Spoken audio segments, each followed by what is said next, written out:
Assalamualaikum warahmatullahi wabarakatuh. Perkenalkan, nama saya Muhammad Wahirin, NIM 2118288 dari kelas pengembangan pembelajaran sejarah kebudayaan Islam kelas H, diampu oleh Bapak Ubaidillah. Teman-teman, pada hari ini saya akan menceritakan tentang sebuah kisah di masa lalu, yaitu tentang Perang Hunain dan Perang Thaif. Tahukah kalian apa dan bagaimana Perang Hunain dan Perang Thaif terjadi? Jadi Perang Hunain ini adalah perang yang terjadi pada 10 Syawal tahun 8 Hijriah atau sekitar bulan Februari tahun 630 Masehi. Hunain sendiri ini merupakan nama suatu lembah di jalan menuju Thaif yang letaknya bersebelahan dengan Dzul Majas. Jaraknya dari Makkah sejauh 3 hari perjalanan kaki. Perang Hunain disebut juga dengan Perang Autas karena terjadi di lembah Autas. Perang ini terjadi antara kaum muslimin dan kaum Hawazin yang bersatu dengan kaum Sakif, sehingga perang ini pun disebut dengan Perang Hawazin. Perang ini disebut-sebut sebagai perang di masa Rasulullah dengan harta rampasan perang terbesar dan dengan jumlah bala tentara dari kaum muslimin yang banyak juga. Jadi waktu itu setelah kota Makkah sempurna ditaklukkan, orang-orang mulai berbondong-bondong masuk ke agama Islam, yaitu agama Islam, agama Allah ya. Kemudian termasuk diantaranya kaum Quraisy. Hal ini menyebabkan pembesar kaum Hawazin dan kaum Sakif merasa khawatir bahwa Rasulullah dan pengikutnya akan bergerak menyerbu mereka. Abul Hasan Ali Al-Hasani An-Nadwi menulis dalam bukunya bahwa kaum Hawazin adalah kekuatan terbesar setelah kaum Quraisy. Kaum Hawazin dan Quraisy saling berlomba dalam hal kekuatan. Hawazin tidak tunduk kepada sesuatu, yaitu Islam yang Quraisy telah takluk padanya. Hawazin ingin menjadi kekuatan yang utama dengan mencoba mencabut Islam dari akarnya. Kekhawatiran ini menyebabkan mereka bermaksud menyerang Rasulullah dan pengikutnya terlebih dahulu sebelum mereka diserang. Maka kemudian di bawah pimpinan Malik bin Auf An-Nasori, salah seorang tokoh Hawazin, mereka menghimpun kekuatan, di mana bergabung bersamanya seluruh Bani Thaqif, Bani Nasr, Bani Jusyam, dan juga Sa'id bin Bakr. Sa'id bin Abi Bakr ini adalah kabilah di mana Rasulullah pernah menyusui.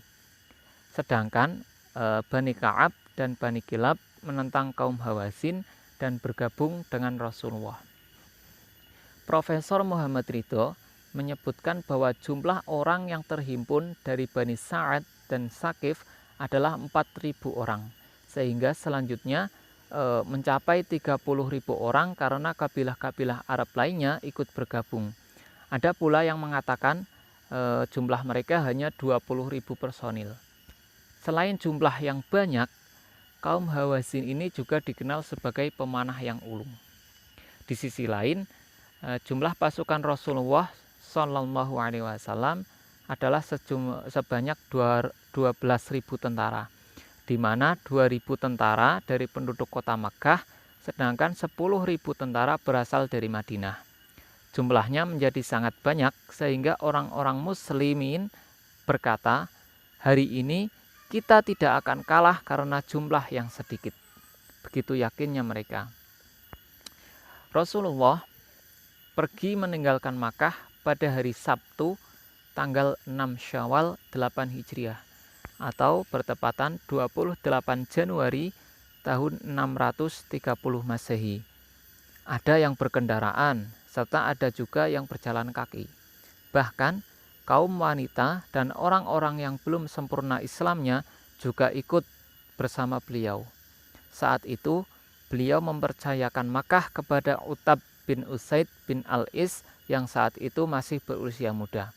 Adapun untuk menjadi guru, beliau tinggalkan di Makkah Mu'adz bin Jabal Al-Ansori Al-Khazraji untuk mengajari mengenai hukum dan syariat Islam. karena dia adalah orang yang pandai membaca Al-Quran dan sangat mendalam ilmu agamanya. Setelah mengetahui keberangkatan Rasulullah, Malik segera menempatkan pasukannya di lembah Hunain dan menyebarkan mereka di lorong-lorong persembunyian lembah guna melancarkan serangan mendadak dan serempak. Begitu takutnya mereka terhadap Rasulullah dan juga pengikut-pengikutnya. Semua ini atas petunjuk dari Duraid. Kemudian ketika Rasulullah sampai di Hunain, lalu menuruni lembah dan waktu itu masih gelap, kaum musyrikin mendadak melancarkan serangan dari berbagai lorong tempat persembunyian mereka, sehingga kuda-kuda mereka berlarian dan orang-orang pun mundur tunggang langgang. Sehingga secara umum pada waktu itu pasukan kaum muslimin menderita kekalahan.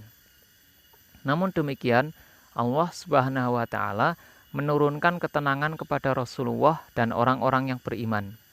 Kaum muslimin lalu mengejar pasukan musuh dan membunuh serta menawan kaum musyrikin, termasuk wanita dan anak-anak mereka.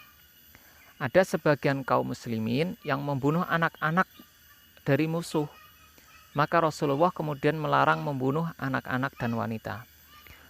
Setelah pasukan musuh kalah telak dalam peperangan ini, sebagian di antara mereka lari ke Thaif, sebagian lagi ke Nakhlah, dan sebagian lagi ke Autas. Karena itu Nabi SAW mengirim sekumpulan orang yang dipimpin oleh Abu Amir al-Ash'ari untuk melakukan pengejaran ke Autas.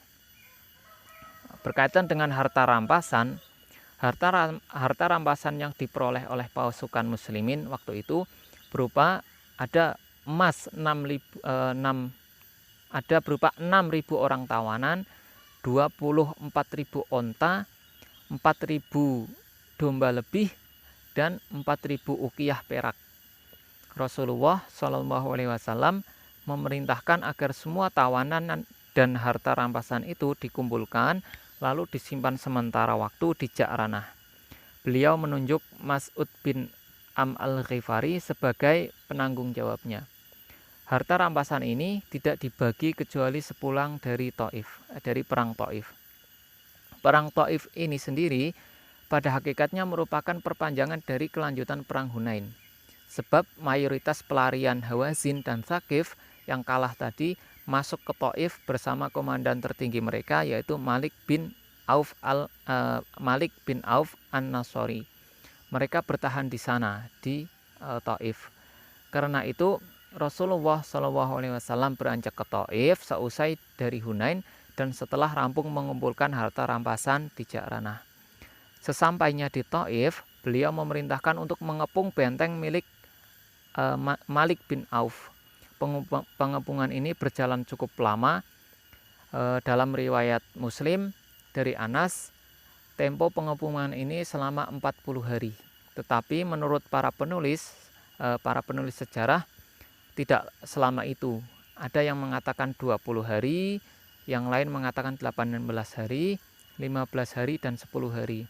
Nah, peristiwa pengepungan benteng di Thaif inilah yang kemudian dinamakan sebagai perang Thaif, di mana pasukan Rasulullah mengepung pasukan Malik bin Auf di Thaif selama beberapa hari, ya, ada yang bilang 30, 20, dan 15 dan sebagainya.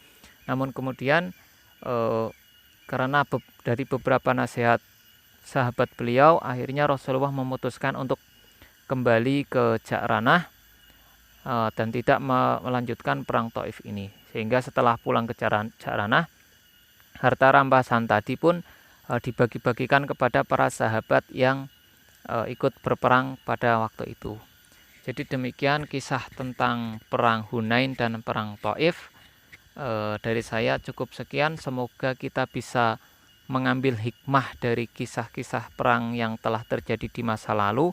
Semoga kita termasuk orang yang beriman dan bertakwa kepada Allah, termasuk bisa meneladani sifat kebijaksanaan Rasulullah SAW.